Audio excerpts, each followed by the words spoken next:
Black Ice Reality Check. Welcome to another episode of Black Ice Reality Check. We have a special guest here, aka the Renegade, all the way from LA, relationship coach, dating coach, right? An expert in that field. Yep. Been a dating lifestyle coach for the last 10 years now, so it's been quite a fun adventure. Welcome to Vegas, man. And Glenn, shout out to Glenn. I don't want to go Glenn the producer, Glenn the McManager, Glenn the everything, the all. He set this up. So shout out to Glenn Lawrence, everybody. He's responsible for the studio, the setup, the meet and greet, and everything. Shout out to Glenn. Now, thanks for coming, brother. No, thanks for having me on. I made my quote. I'm out by. So you and I kind of do the same thing online, and what's interesting is I compare LA and Vegas a lot to each other, but Vegas is more of a B market city, a smaller city trying to act like an A market. So my question is, you're an expert in this. You're dealing with women, single men, dating, living together, maybe marriages. Do you see a difference between the women in Vegas versus the women in Los Angeles in the dating market? So it's a really interesting question. And the way that I would answer that is that think of like Los Angeles, Miami, and New York. They're kind of like the Olympic tier of dating. So, people say that, well, people in these cities, they, go crazy or they're this, that, and the other. But it's like, actually, a lot of people are from all these different small towns going to these big cities. So really all it is just a level of access and having options around at scale. So that's what brings these sort of behaviors outside of people. Right. So in Vegas, I would say Vegas is slightly different than Los Angeles, because in Los Angeles, right, you have a lot more people that are coming out and they're establishing a home, or they're trying to like make it out there and live out there. Vegas tends to be a bit more transient, where people are here for a very extreme short period of time, or they're here as a base ground to go bounce other places. So that's where the kind of slight difference or nuance comes in between the differences between the folks that you see like out in LA and in Vegas. So my question is, when do you feel you see the narcissism set in place for the women when they get into the social media market? Because when you're in the C market, you'll see these very pretty girls, and I call smaller cities or B markets. And again, Vegas is kind of that hybrid A-B market. It acts like an A, looks like an A, but it's a smaller population. So it's not really a good example. But when you see the narcissism kick into place with the girls, that it's all about their Instagram as their ID. That's who they are. Do you see that when they move there right away, or is it a slow transition, or are they that way before they move to LA? I would say that it's usually like more of a slower transitional side, where their people are kind of that way, but then when they get to a place like LA, it just blows it up and really magnifies it. And I always tell people there's kind of like two LAs, right? There's that LA where there's a lot of people kind of caught up in that, and they tend to get kind of chewed up and spat out. Sure. And then you have a ton of just like more civilians, right, that are kind of caught somewhere in between the mix. Sure. So it makes it a really, really interesting thing. But I would definitely say that from my experiences, I've traveled a lot. I've been to a lot of different countries. I've been to every state except for Alaska, all the major cities in the U.S. Wow. So I've seen the different market spaces. And so when you get that type of person that is that kind of, narcissist that's going to basically make their social media their life, usually a lot of that seed work is already in their local market. And then now, because of the internet, right, we've kind of globalized the sexual marketplace. Now people just have kind of more entry points and access points. So for a lot of people, they can already get a bit of a base or a following or some sense of like, oh, I can go over here because there's already, right, whether it's how real it is or not, there's a perception that there's kind of an established landing pad. Okay. And see, I always consider there's two types of dating for purpose and dating to have fun, right? So when I was in the fun stage, because there's different phases. There's the curiosity phase of dating. That's when you're getting to that point where you're a man, you're like, I really want to start dating, but I don't know how to start. Then there's the discovery phase where you're like, hey, I'm into all these chicks, but I don't want to commit. And then there's like, okay, I'm done partying. I'm done being in these scenes. Now I want to go to the dating with purpose. And so with LA, I feel it's hard to date with purpose there when you're dealing with women that have a false agenda, right? Or false narrative. In other words, it's like, hey, you've already been alpha widowed, right? Mm-hmm. And that's why it's like super critical to like level up your skill set as a man, and also get like your experience points up, because then dating, all it is a filtering process, right? Sure. You're just trying to filter and see who you vibe with, who you match with, who you can really like connect with. And so when you get those people that have those more sort of false pretenses, or they're very clearly like in it for the short term, all the wrong reasons, you can filter them out extremely quickly. Sure. So your dating for purpose actually becomes like a great relief, because now it's like, all right, cool. There's, I've met 10 new people tonight, and I know 8 of them, there's absolutely nothing there. So I don't Sure. have to bother and go through the ringer or the headache. So I would say that what makes LA more of a challenge is that, again, kind of going back to that level of where it's like, the Olympics of dating, you're now like kind of dealing with like the best of the best, right? Where you've got the girls that, have either very large followings, or again, on the beauty scale are just off the charts, but also a lot of them are self-possessed, or they understand and know how to navigate the dating world from their side of the equation. So you can't just kind of pussyfoot around a bit, and your competition is incredibly fierce as well. Sure. So it really is a market that kind of forces you to be the best version of yourself. So what's the biggest problem right now in dating that you see in modern times in the last 5 years? Oh, that's a spectacular question. I'd say the biggest problem I see in dating is that we've lost our sense of nuance. And so everyone's kind of going into more of these realms of absolutes. So the problem is that in the current dating market as a whole, men and women both aren't winning. Like, both of us aren't winning. It's funny because I brought this up on another podcast. I tell guys, when you get to I don't give a shit phase, like you have your I don't want to say top G, that's Andrew, top G with my Bugatti, right? When you get to that point where you're like, okay, I got my car, I got my money, I got my house, I have my assets, I have my resources, and I'm decent looking, and I have my money, my frame, I stay in my frame. I tell guys, stay in your frame. Don't, man, I'm telling you, the frame can be broken by the prettiest girl in the world. Because if it's funny how they give an inch and they'll take a mile. Inherently, women generally, instinctively, biologically, if they get an inch, they take a mile, not deliberately, but their body, their biology is telling them to make sure that the guy stays in his frame, like he's that guy, that protector, provider. And once you have everything established, it's kind of like you don't get fazed by pretty women. And I tell guys to say this is funny. You can test it out. It works in Vegas all the time. The working girls. I mean, they're working girls. Good looking working girls come up to you. And I say, just tell them that you got 2 girlfriends and you don't need a girl. They're like, oh, you don't have fun? I said, I just told you I have 2 girlfriends. I'm just here taking a break. And they're like, what do you mean? Oh, you're a player. No, they know about each other. And she goes, why would a girl be with you if she knows you have a girlfriend? Well, I'm the top 1%. And she wouldn't go away. She wouldn't leave. She just stayed there and she started talking to me. I said, no, I'm not interested. She's like, well, so I don't understand. They both know about it. Yeah. She goes, well, why? Because I can get what I want. It blew her mind. But the point is, when you don't need them is when they want you.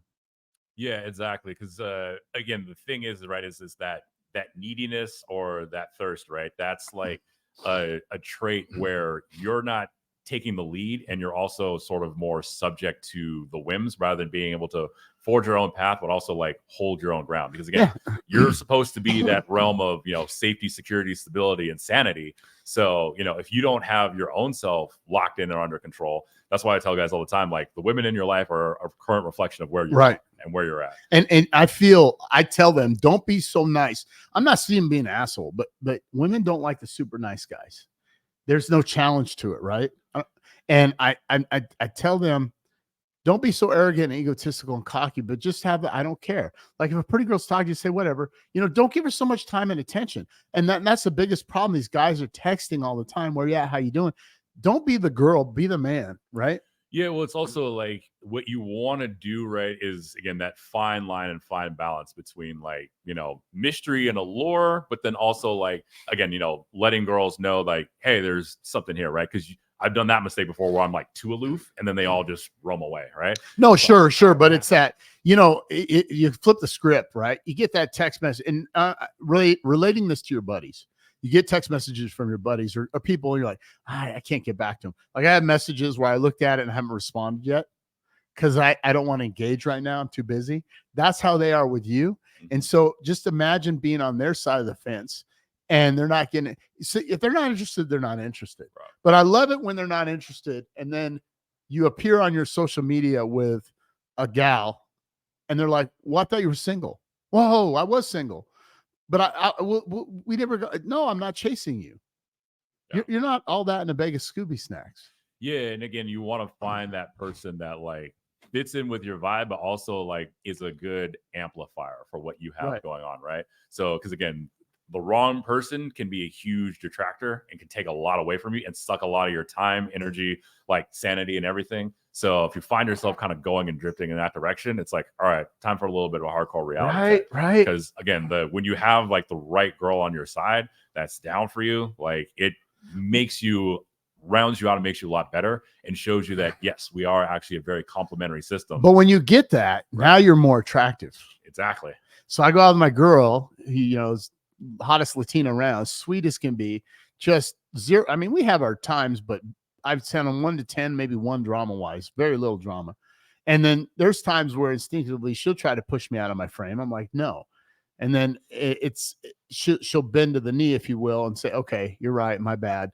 Now, there's times where we're not perfect either. But when I go out with her, I was out with her this weekend, your birthday, we went out, you know, did some shopping, looked at cars, had some food. And it was amazing at the amount of attention women were coming up to me with her, like wanting to be messaging her and me on DM. Hey, you didn't invite me out with you guys. Like it wasn't a we party, it was me and her party. But all these hot chicks want to now hang out. Yeah. Right. It's that whole Blazerian methodology, right? Women hate on it so much, but when they see that you're with all these women, they want to be a part of the game, the reindeer games. They don't want to be Rudolph.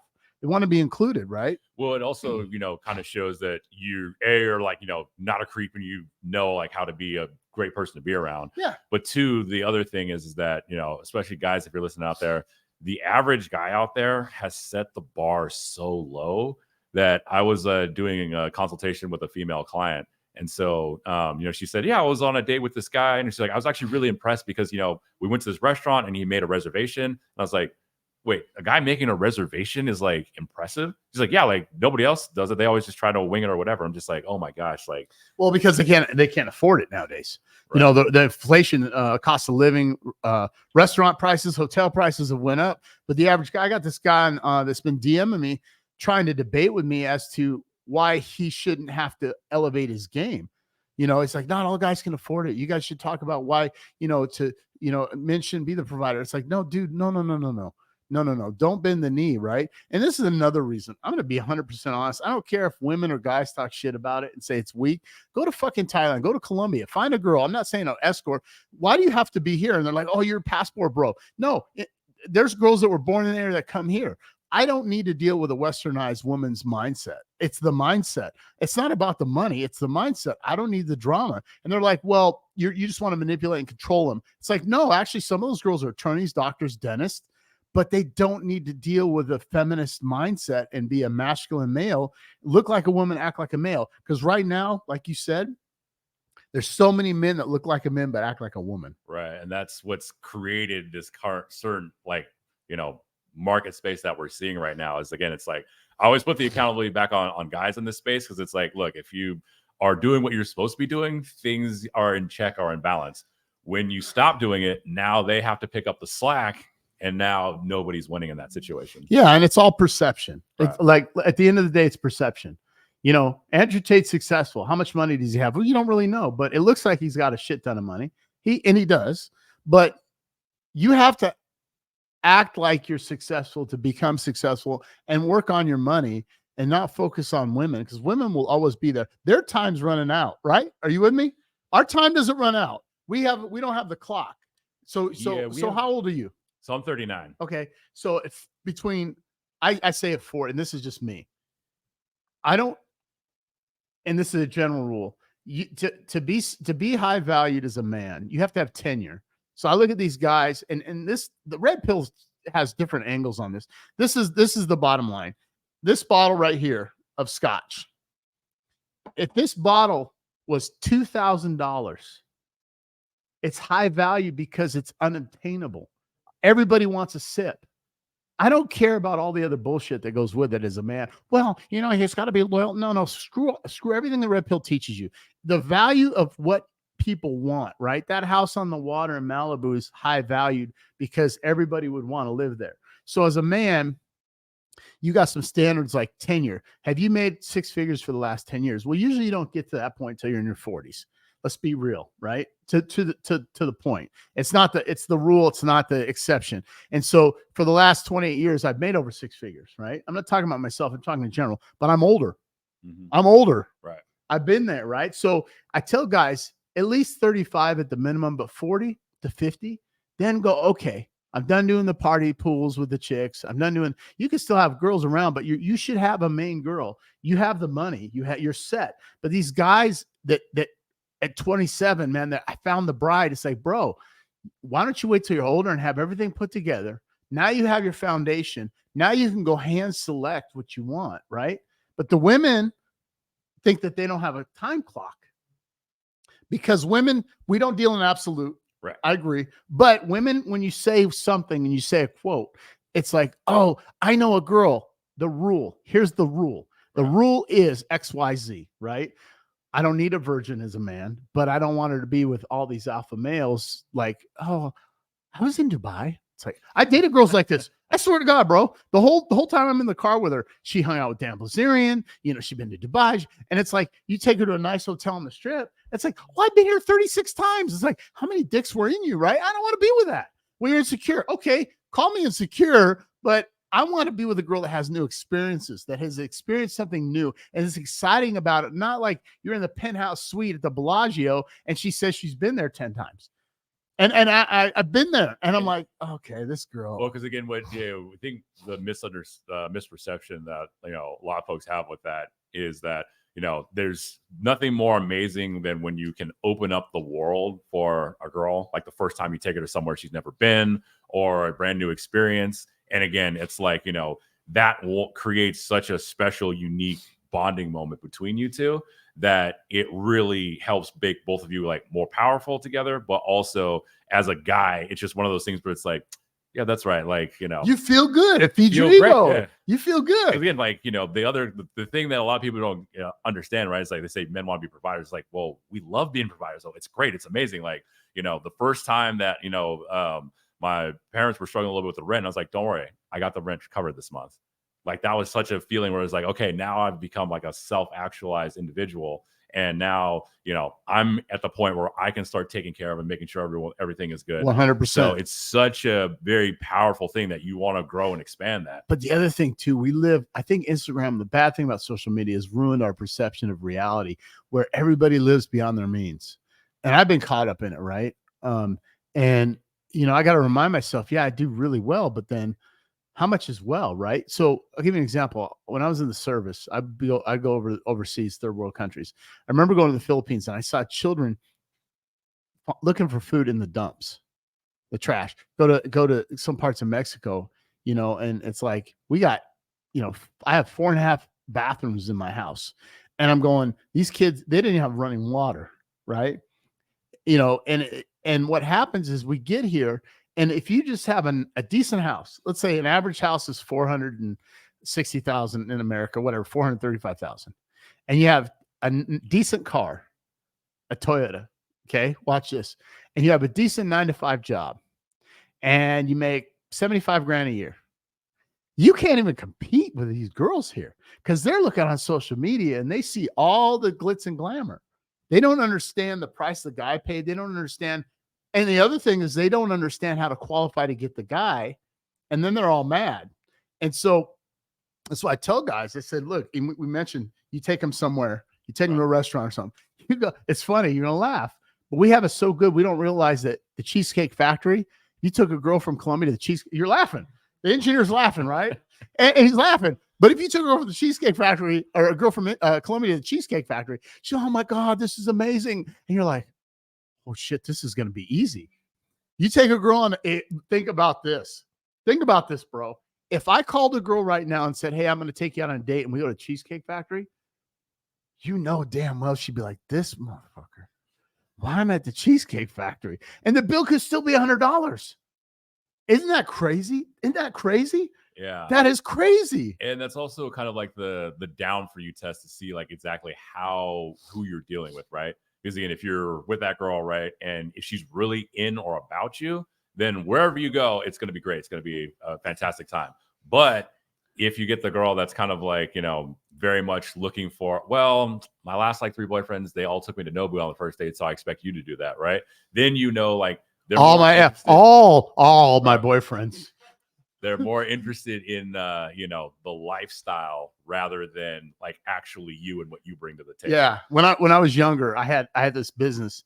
I've been in the same industry, the tech space, but we did at 27 that did $1 million in revenues first year. I bought a one owner 1969 Mercedes. Okay. One owner bought it from the original owner. It was just pristine. And then I had this piece of shit beater, and I drove the beater around. And I told myself I didn't want to meet a girl that wanted me for my money. Well, 1969, you could tell it was like, it wasn't just an old car. It was like, wow, this thing looks like it should be in a showroom. And so I remember meeting this girl, and she's like, I didn't want her to know. And so I met her out, and she's like, oh, I said, I just got this commuter car over there. And she judged me on it. And then later on, she saw me down by the water, the beach, with this Mercedes. She's like, oh, you got a new car? No, I've had this car. Why didn't you drive that? I said, because I didn't want you to date me because of money. And I always kept that in my mind as I got older, right? And so when I met the girl I'm with now, she didn't know what 6 figures was. Could you imagine this? Now listen, born in Mexico, raised in Arizona, in a small town, didn't know what 6 figures meant. That tells you right there that low body count, hasn't seen a lot, hasn't expanded, been around the world, been on a plane once. I mean, hardly left the area. It's like, there you go. Yeah, and I mean, again, like you can suss out, right? Because there are those girls that have the huge Instagram followings, right, or whatnot. And I've dated a couple where the reason why we worked so well together was because, yeah, maybe I'm not the most, richest guy out there, the most jack guy, or the most famous guy, but I'm definitely one of the most fun people you can meet. Yeah. So we had a spectacular time. It was great. It was a lot of fun. So, don't like necessarily lose all hope, but also get your filtering process up. Because again, from the girl's perspective, right? Like, if you're, as soon as you turn 18 to 23, every blue check mark has constantly been hitting you up and flying you out here, or taking all these different experiences. 100. Why would your perception of reality be any different? Why would you ever think the Gravy Train would ever end? But some guys too, like there was a time where, you want to have fun, and I would go, okay, I know this girl's a dancer. I just want to go have fun with her. She's pretty hot and sexy, but there's no way I'm going to be in a relationship. Like I couldn't get attached to her emotionally. Like we went out, had a couple of weeks, had fun, and she was a fun girl, but I didn't let myself be emotionally attached because I knew what comes along with that. I'm not going to say all dancers, but a good majority of them have issues, drugs, alcohol, daddy, mother, something. And she did have issues, but she was hot, fucking a dime. But it's like, okay, this isn't a girl I'm going to wife you up necessarily or be in a relationship. We dated for a minute, and then it was like, okay, I see your issues. I'm done. Right. So I didn't go for the inexperience. I went for the experience. Right. I wanted the arm piece, right? The hottie. Right. Well, I mean, I've dated, strippers. I've dated, I think, every profession. So like strippers, doctors, lawyers, porn stars. It's funny you said that. I never dated professional women because I'm in that space. And I saw the masculinity, the feminist movement. So in the tech space for over 2 decades, most of the girls I dated never had degrees. I didn't want to date a girl with a degree because along with the degree came the mindset of a boss bee, the career, and it was always, equality versus respect, right? Mm-hmm. And if you try to go for this equality, I talked to a gal. She has a podcast. And I won't say the name of it. It was just recently. And I was leaving the studio. She had a podcast, and she's on this rampage to go after Fresh and Fit. So the red pill people. I said, well, hold up. What do you mean the red pill people? You cannot say, look, Rollo, Michael, me, Glenn, you, Fresh and Fit, Andrew Tate, whatever. We're not all the same. Just because we're in the red pill doesn't mean we're all the same. Yeah, and I think we're in the era now where like that term red pill is now evolving to something beyond. It's just I don't want to call it the manosphere, but it's just where men are men, women are women. It's more, I would call it more the self-actualization sphere, because again, right, you trace it all back to like, Neil Strauss's book, like The Game, PUA stuff, where that was kind of the prototype. And then they figured out a good bit of the formula. And then before even this, and I said this to Glenn here recently, but I remember when I did the old podcast on politics, they were calling themselves Red Pill, the conservatives. Yeah. So it's evolved and it's evolved again. But the point is she was going after Fresh and Fit, and she's like, oh, I don't like the Red Pill space. It's like, wait a minute, we're all different, and she came up with this whole thing about equality. And I said, well, men and women aren't equal. And she goes, well, equality for opportunity. And I said, that's different than quality for opportunity versus the outcome. Right. But she had it all wrong. And she's on this whole rampage. I said, look, you have a vendetta. You're a marriage coach. You're not married.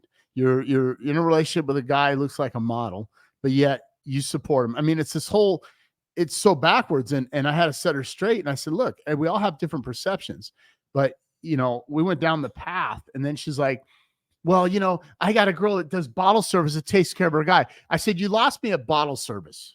You lost me at bottle service. You lost me at, what does that mean? I said, she's a bottle service girl. Yeah, but she takes care of her man. I said, yeah, but how long is she going to respect him? Because if your woman is taking care of you, let's call a spade a spade. Again, we've all had our slumps. Like you've been in a relationship where you lost your job or the recession. Right. One of my companies is dead. Millions of revenue. It's at zero. I had to create a supplement company that's taking off, Black Ice Supplements. And then I coach, mentor guys. But my $1 million revenue business is gone. Right. But you have your ups and downs. But the point is that she was referencing this girl that does bottle service that takes care of her guy. I said, look, that's going to only last so long.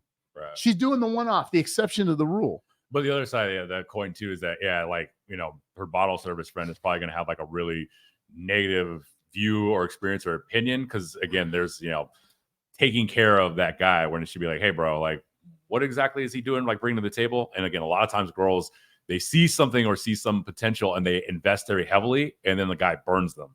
Yeah, right? But that's the younger guys. Right. Oh, 100%. That's the younger guys because the guys don't make their money till they get older. Right.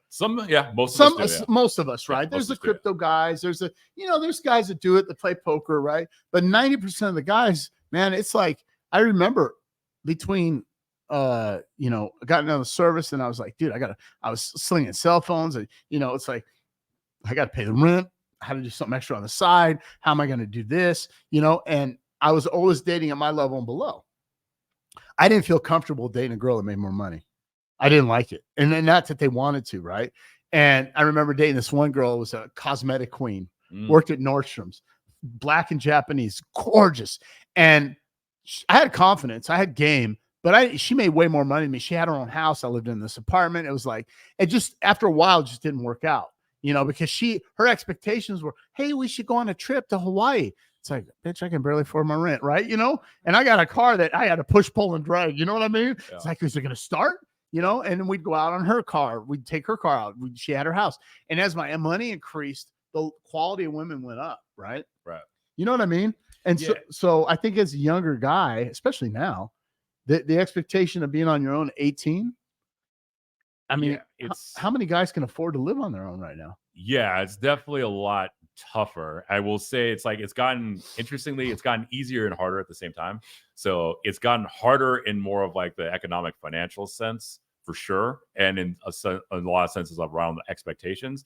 But on the other side, because there's this whole wealth and resource of knowledge that you actually have a lot more entry points to accelerate your capabilities way quicker than the opportunities that were available to us or even like our parents, right? Yeah. Again, like I think about my parents, it's like, man, like their dating advice had to be like terrible. They had to go get like advice from family members and like ask girls, hey, what's your star sign? And then like, we had the advantages of like kind of the internet was starting to form, but again, everything was pretty prototypey.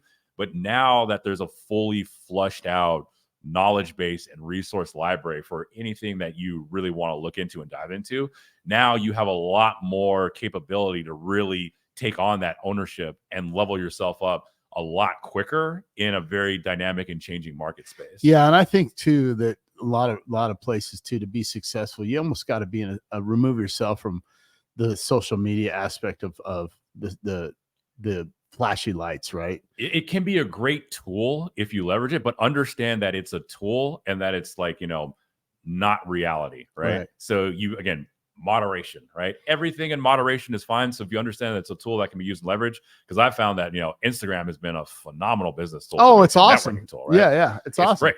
But it can also be like a tool that you can just lead you down a bunch of rabbit holes, be a huge distraction, or just detract from you. Sure, sure. So it's like, focus on the moderation. And again, like, guys that are coming up right now have a really, really good advantage where they can learn from the life experience from, guys like yourself, guys like me, who come up through the fires we had nothing, right? We're just roaming around with a sharpened stick in the middle of the forest, hoping a lion didn't get us.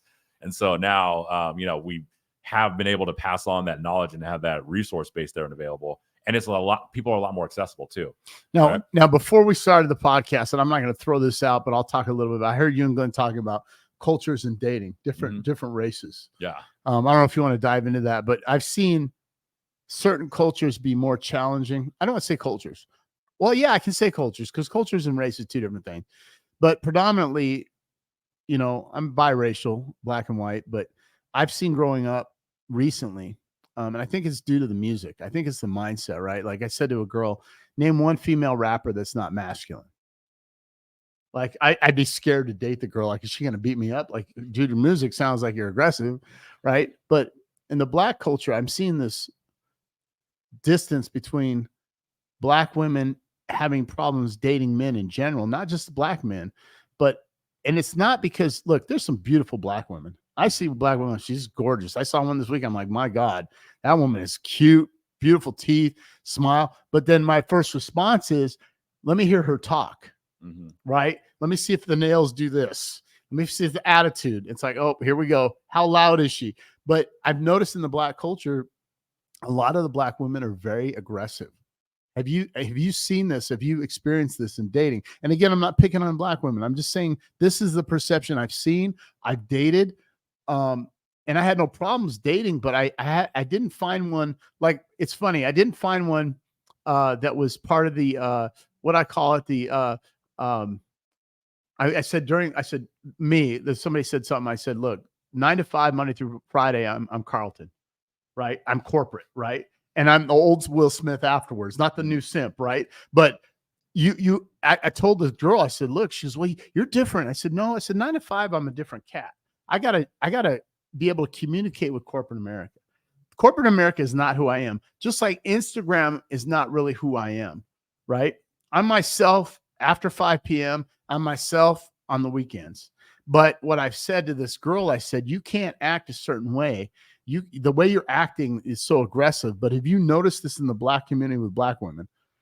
I think that's an interesting question. Because I've been around and traveled a lot and quite a bit. I've seen a lot of Western black women. Yeah, so that's like very different.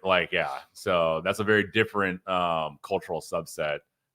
So I would say that I think there's a bit of that is in there that comes from more of like an environmental perspective, because again, if you want to dive into the intersectional dynamics, where typically a lot of guys or good masculine presence isn't there, so things just kind of go everywhere. So again, there's always got to be a compensation on one end or the other. So oftentimes, if you find like the common threads, right, where it's like, okay, either there wasn't a positive masculine influence that was around, or dealing in an environment where there's a lot of like destructive male influence around, you have to get a little bit more of that like survival mechanism edge in there. So I would definitely say, that's probably something that I've noticed is it's kind of stemmed a bit from that, more so than I would say like a lot of other cultures that I've interacted with or experienced. So it's been it's pretty interesting. It'd be an interesting topic to really do like a full deep dive on at some point. Yeah, it's very good. I mean, so do you have a preference when you're dating? Now you're single, I'm assuming. Yes. Okay, so when you date, do you have a preference? So interestingly, I'm putting him on the spot. See how he's getting all squirmy on me? I like to put people on the spot. Like, women are like, I don't have a preference. It's like, you're so full of crap, girl. You have a preference. Oh yeah, no, I definitely. Asian guys, no pun intended. Asian guys.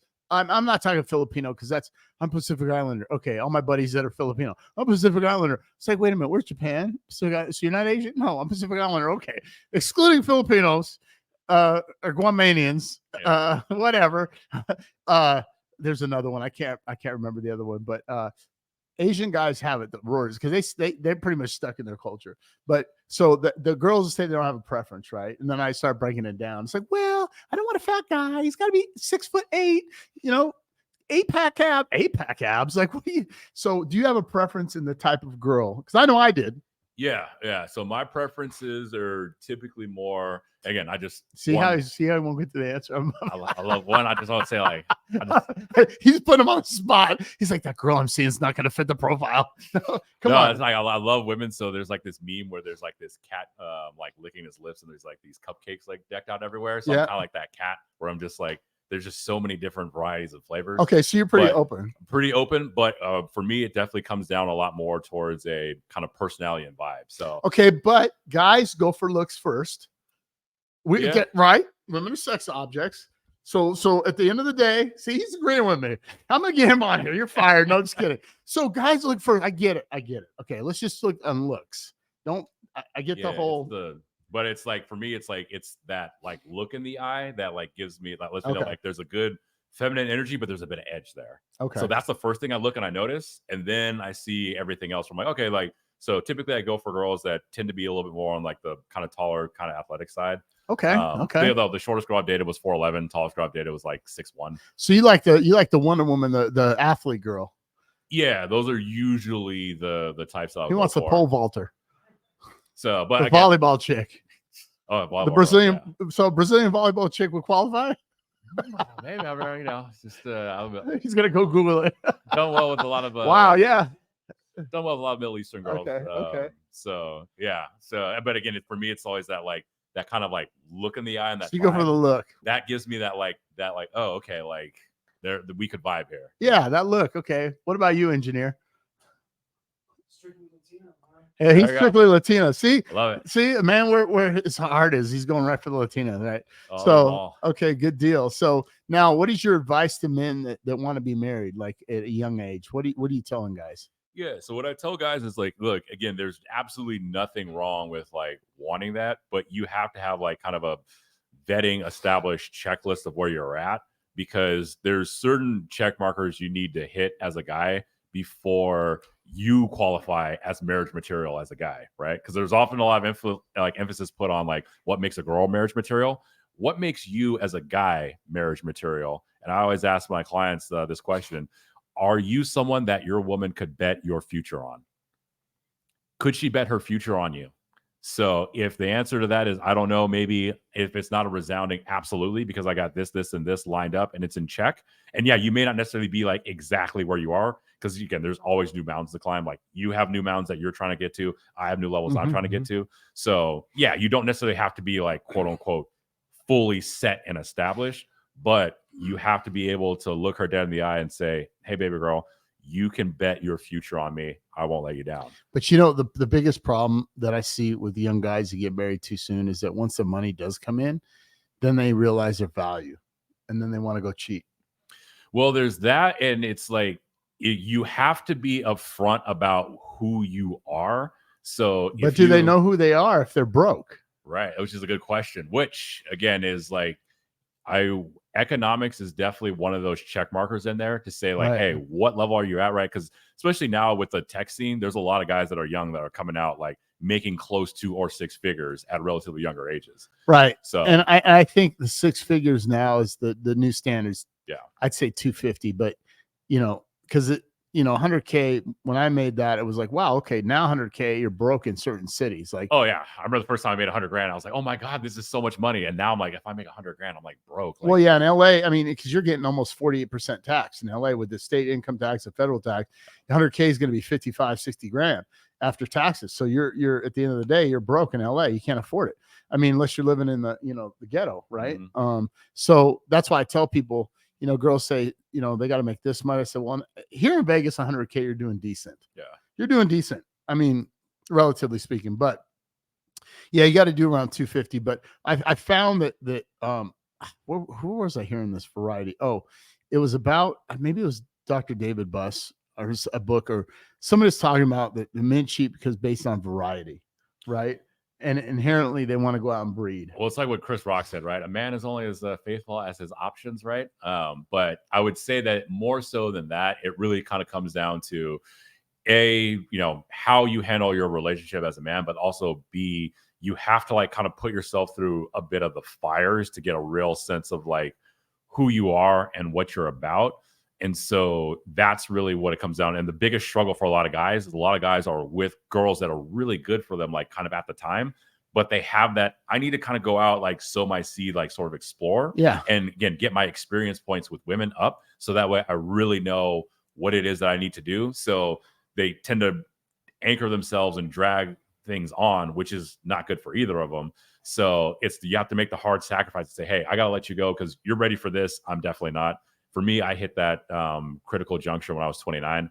I was dating a spectacular girl.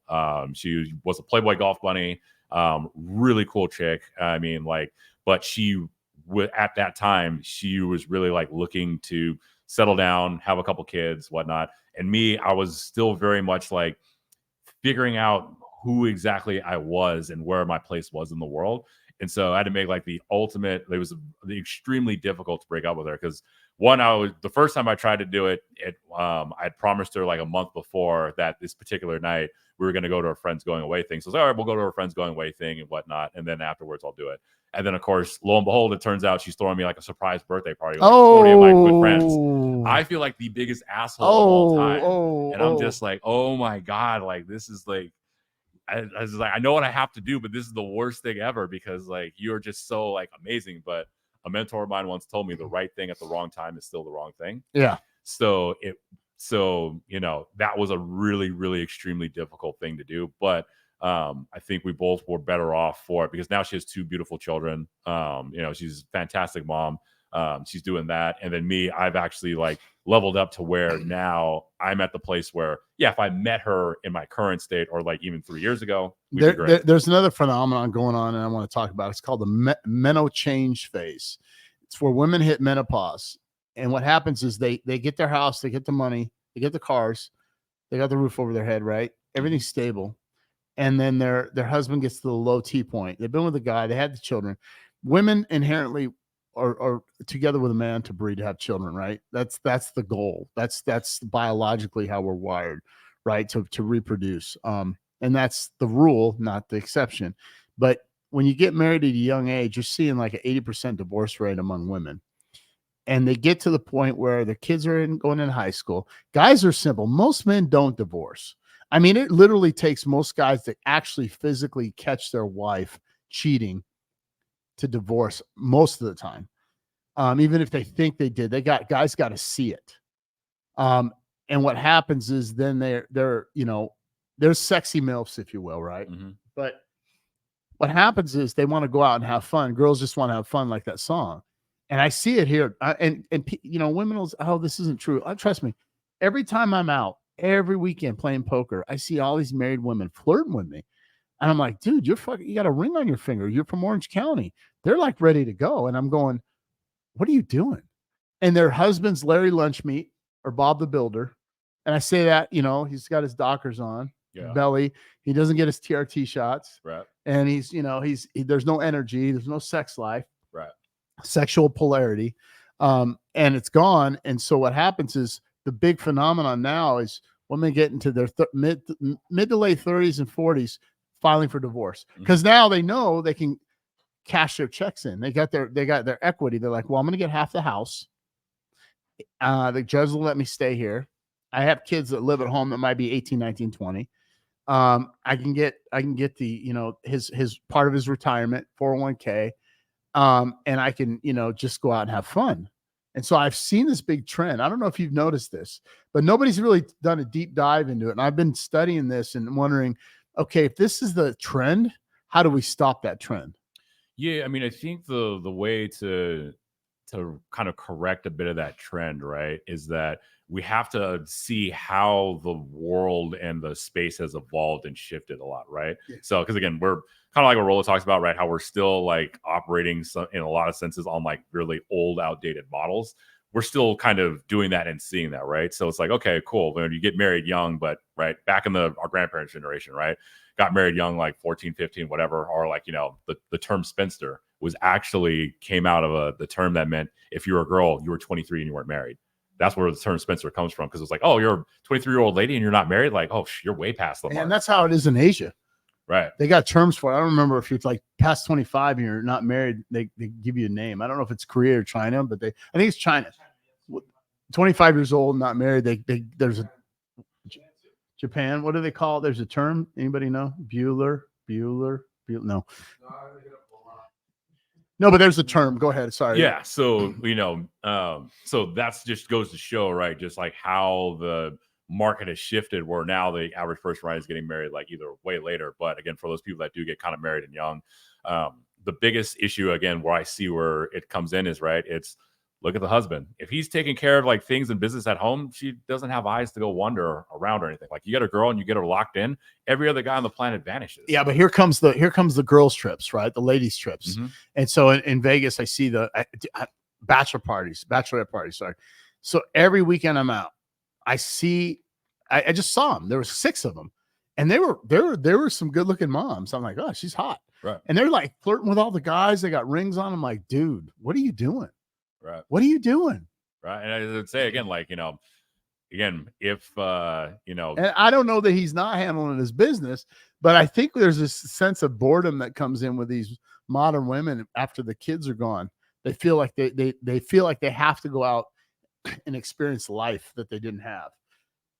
I mean, yeah, that's definitely a really interesting. Like, and again, it's look where you live, right? Right. Okay, if you have an option and you got a beautiful wife and family and kids, why would you want to live in the mix where all that wolves are? Right. Not that you're not a wolf or not, you know what I mean? But why would you put yourself in that situation? I like I'm not saying move to Omaha, Nebraska, but you know what I mean? Like, why if somebody's like, well, are you going to live I'm here in Vegas for a while, but why would I, go to Dallas, go somewhere else, don't go to, I'm going to go to Miami. It's like, okay. Have you been to Miami? I have not been, but I've heard, Oh, like, I've been every time I go cover champagne and glitter. And I've been, and this is the truth. I've been in relationships. Okay. But why am I going to go to Miami? Because I know what's going to happen. There's Latinas everywhere. And like, I'm putting myself in an environment where I know I'm going to slip and fall into something. Yeah. I'm a man, right? Well, I'm married. No, I'm not married, but I'm just saying, you put yourself in that environment, you're going to ask for problems. And so I don't want to put my relationship and my woman in a situation. I don't care how strong we are. It's like, okay, here's 20 millionaire guys that are fit and make millions of dollars. I'm going to put her in that environment. She can be the strongest woman in the world, right? But you know what I mean? But at the end of the day, I don't want to put myself in that environment. You know what I'm saying? Right. So. Yeah. And I mean, I don't know. I mean, I think it is different though for men and women on that front where, again, I've experienced, right, where, again, guys, right, we have a girl that we're absolutely in love with. We'll die for her. We'll kill for her. Like, but that girl over there is looking I kind of want to go talk to her. Whereas girls, you got to know your limits. Will completely no other guy exists. And that's where we say, oh, you don't trust you don't trust your girl. No, I don't trust the guys. Right. Right. It's not about her. It's just, you don't trust yourself. No. I'm a dude, right? Right. Like, you know what I mean? And so here's you ready for my analogy? Right. They're like, oh, you don't like this to go to girls trips because you're insecure, or you don't want us to go on a nightclub. Why won't you? It's not about guys. It's about us. You wear a nice dress. You dress up, put makeup on, tie dress on, your hoe dress, right? You go out. Yeah, but I'm with my girls. Okay, so can I go to a strip club with guys? No. Why? Because those women want to dance on. Okay, those guys want to fuck you. It's a similar thing, but they're like, no, it's because you're paying them. Well, those guys don't. You're a sex object, right? We're a success object, right? So the dancers are coming to us for money, and we get some attention. The guys come to you because they want to sleep with you, but you're putting yourself in the environment to go out to a nightclub. And if I go to a strip club, you're not okay with that, but you're okay with yourself going to a nightclub. So I always use that analogy to fire back because it's almost the same. Right. Yeah. And it's, again, similar temptations from different like angles. And again, I think a lot of that too, again, like comes down to, your particular dynamic that you have with, your person. Cause again, some girls, like there have been some girls I've dated. It's like girl trip, don't care. I'm absolutely fine. Like I know you will handle yourself. But you're not necessarily invested either. You're dating them. You're not in a relationship. Oh, no. I've had some that are like ride or die that are just like, oh no, they'll handle it. It's cool. And then there's others where I'm just like, yeah, you know what? Like we're in it. We have a good thing, but I don't feel that this would be a good thing for us. It could work. So it's just, again, comes down to how you suss that other person out. Okay. So that's kind of my take on it. Okay. So what about guys going on guys trips to like Colombia and Thailand and all this stuff, and they're in a relationship? Yeah, I mean, you could go out and like have fun, but again, like know your limitations and where you're about, right? So if you're that guy that, right, has told your girl you're going to be monogamous and is 100% monogamous, like, well, every guy says that, right? Unless they say I'm going to date other girls, right? Which I'm like, again, that's where I'm very much a huge proponent of. You have to set that expectation in the beginning, right? So when I meet a lot of girls for the first time, it's like, hey, I'm dating. I see other people. There are going to be other people in the mix. It completely eliminates all headaches. So that way, if they know I'm going on a guy's trip, it's like, hey, I'm not going to be in their face about it. I'm not going to disrespect them with it. I'm not going to like bring that shit home, right? So that's fine. But if I'm telling you, hey, girl, I only got eyes for you, I'm going to be monogamous to you, then as a guy, I got to either uphold my word or I'm going to start creating miniature fractures within myself, because now I'm like doing this thing kind of behind my girl's back, right? Now, are you down for so how are you with marriage? Are you a proponent of marriage, or are you a proponent of living together, long-term relationship? What are you about?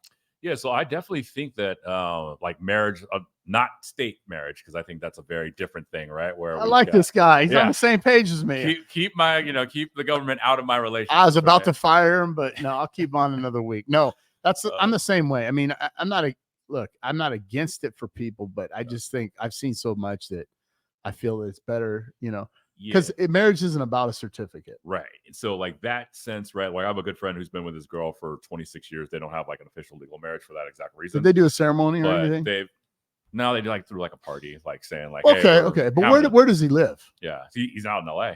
But they have common law marriage there. That they do. They figured out a really unique way to get around it. They don't have it here. Yeah. I looked the laws up. You can that doesn't apply in Nevada. Yeah. I was like, where can I go? Googling it, right? But so they've been together for 26 years, right? And so they've had a fantastic long-term relationship. And so again, like when it comes to long-term relationship or like a marriage, right, where you're with someone that you really want to build the life with, yeah, I'm all for it. So I got a question, because I saw Candace Owens on this on